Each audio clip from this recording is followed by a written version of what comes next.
All right, masculine has the Fool in reverse, but he's looking towards the feminine. And the Knight of Cups is looking the other way.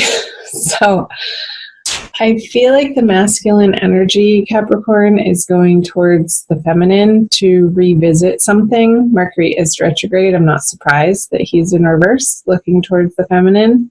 However, I don't feel like the feminine is receptive to his energies and his approach, what he has to say, what he has to offer. For the start of April. I feel like the feminine energy is looking out to other prospects, like keeping her options open. She's not saying no to him. I feel like she has one ear turned to listen, like, oh, okay, the masculine's trying to communicate something here. What does he have to say? But not taking it. She's taking it with a grain of salt, essentially, and really not, like, her armor's on. She's not letting it sink into her heart center, but she's considering it. The horse is sort of looking in that direction too, like, who's behind me over there? I feel like the masculine is a little bit regretful. However, the way that he's approaching the feminine isn't quite in the way that she would want him to be, for her to completely turn this horse around and start running back into his direction. So let's see what's in his subconscious energies. The Hermit in reverse. Let's see hers. The 10 of Pentacles. So yeah, this is what the feminine wants to create and have and manifest and be living in, this full, abundant, glorious, sharing, family, fun atmosphere. And so this is operating in her subconscious of why she's turning around, because he's coming with this information, like he's done this internal work and ready to present it to her. I want to make sure you can see that. And it's like the time for that isn't quite over, masculine. The Hermit card in reverse in your subconscious is like, yes, you've made progress. Yes, you've done some inner work.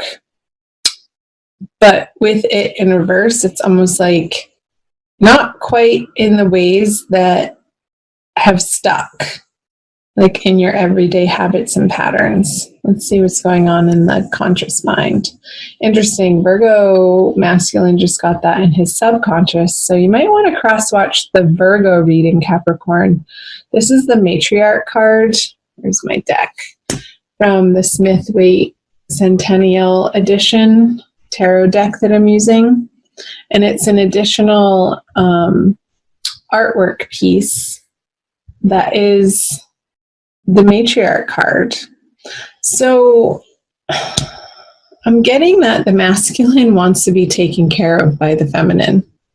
And let's see what she has in her conscious. Yeah, she's not having it. There's still some disagreements, and you guys are not seeing eye to eye in your communications. It's like he's coming at her from this old paradigm of wanting the feminine to fulfill this role for him. And she has such a bigger vision than that. That's beyond this motherly figure. This is part of it. This energy is definitely part of what she wants to create with her masculine, but it's not the end all be all. And I feel like that's what he's coming back around to the feminine for, is some nurturing and some mothering that maybe he didn't get in his formative years. So there's a little bit of an unhealthy reliance looking towards the feminine to fulfill that for him.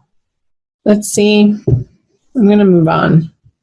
What he's bringing is the 8 of Pentacles. Yeah, it's like it's not been his joy to work on this for him with the 8 of Pentacles in reverse. With it upright, this guy is having a good old time. Like there's music playing in the background. He can work at his own pace. The sun is shining. It's not raining on him. The wind isn't blowing. It's a calm, steady, labored effect. But with it in reverse, what he's bringing to the feminine is, it's like this resistance to doing his inner work is what's blocking him from getting through this card. Like his old ideas still need to be transformed at a very basic transcendental level. Let's see the energies of, she's wanting it to be different with the masculine. I feel like she is starting to claim and own her sensuality and being in her body and wanting to share that sexual energy with the masculine. Let's flip over this. But again, it's like these miscommunications with the 8 of Wands in reverse that results in this as an experience for the feminine just in April. Not forever. It's like she's not able to get her point across to the masculine. It's like they're speaking 2 different languages. He wants this mothering energy to help him feel nurtured and supported and safe. And she wants something sort of totally different. She wants her masculine to come at her with this passion and meet her on this level of playfulness and fun and adventure. And I feel like their wires are crossing in this manner. It's like I'm feeling this mismatch of energy, which again, this 5 of Wands, it's not a major annoyance though. I mean, she's still holding her cup here, feminine. So she's really not, I mean, there's a little bit of an effort on her part, but once she sees that it's met with this resistance from the masculine, she's not, I don't feel like she's pushing forward. It's almost like it's this push-pull energy, like parts of her wants to have it out with the masculine in this passionate encounter. And it's like this, I'm getting the sense that these arguments and these miscommunications and these frustrations to do with the masculine on the feminine side are like traditionally or in the past would have led to a sexual encounter, like that friction of being a little bit mad at each other, and then you kiss and make up and have great makeup sex, that type of thing. But that's not happening in April. It's just the energy isn't set up for it. So that's fine. Go explore your other options, feminine. Do what makes you feel happy in April. Surround yourself with high vibe, positive people who encourage you to not squash this dream that you have, this vision, this idealism that you're shooting for the stars, and that's okay. Like hope in your heart, in the present. I was reading about hope actually this morning, and I was wondering if it was an emotion or not. And in fact, the jury says most of the psychological journals say, no, it's not an emotion. It's more of a cognitive way of being and informing your current state of mind, which can affect your behaviors of how you act in the present moment. So keep hope for this vision for yourself, this abundance, this comfort, this overflowing prosperity that you will one day create with your masculine. So, because that's going to only elevate you in your experience of what you're capable of right now. And that's the most important, of your experience right now and what you're holding in your heart how you regard yourself from moment to moment, the internal conversations that you have with yourself.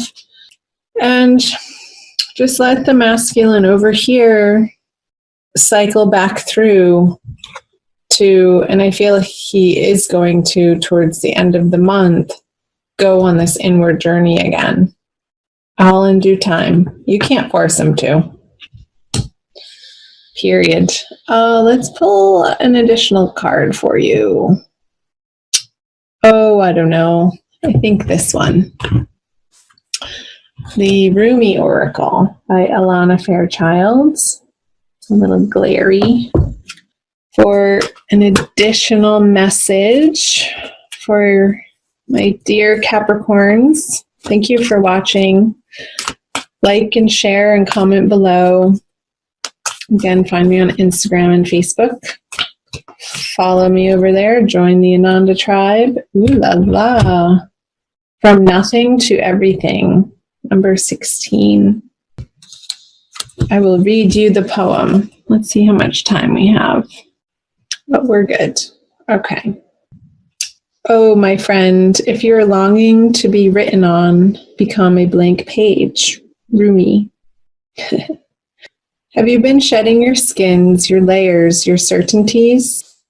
Gone are fixed identities and definite opinions. Keep casting those shackles aside, even if you fear you're releasing too much, and then perhaps you shall cease to exist. You shall only cease to exist as you have known yourself to be thus far. Another emanation of you awaits, blazing angel, something more beautiful and true. Yet here you are at the pruning stage, like a gardener for the soul. Shall the garden spring back to life, or will the enthusiastic denuding process be rather too much and unintentionally kill off the garden altogether? Fear not. Your soul is made of hardy stuff. It can handle a lot of culling and will shine even brighter for it. There is a greater story to be impressed upon your essence than the one you are currently dreaming up. Though you are brilliant, no doubt about it, my angel of love, there is one who is even more so. The imagination of this great writer is beyond our comprehension. The stories that pour forth from that cosmic poet in every moment are so rich, they inspire the creation of art and music. One such story is especially created for you. Yes, you. With a starring role in all the best supporting cast. You shall gasp in wonder, awe, glee, and delight when you hear it. It is a great romance, a great adventure, with an ending truly spectacular and divine. Would you wish to hear it? Become attentive now. Put your own tales aside, as dramatic as they may seem right now, and prepare to be entranced by the greater storyteller, the living poet of love, as you are entranced in a tale of your unfolding divine destiny. Wow. So the whole time, Capricorn, I wanted to pick this card up, the unconscious, those stories that we tell ourselves of what we dream of and how things should be. Alana was channeling this message of it's going to be greater than your greatest imagination. So don't be disappointed that this isn't coming to fruition right now, because a greater story is being written for you to experience in your future that you can't see yet. So trusting in that process, trusting the divine Mother God is the way. Keeping that hope in your heart and your faith strong.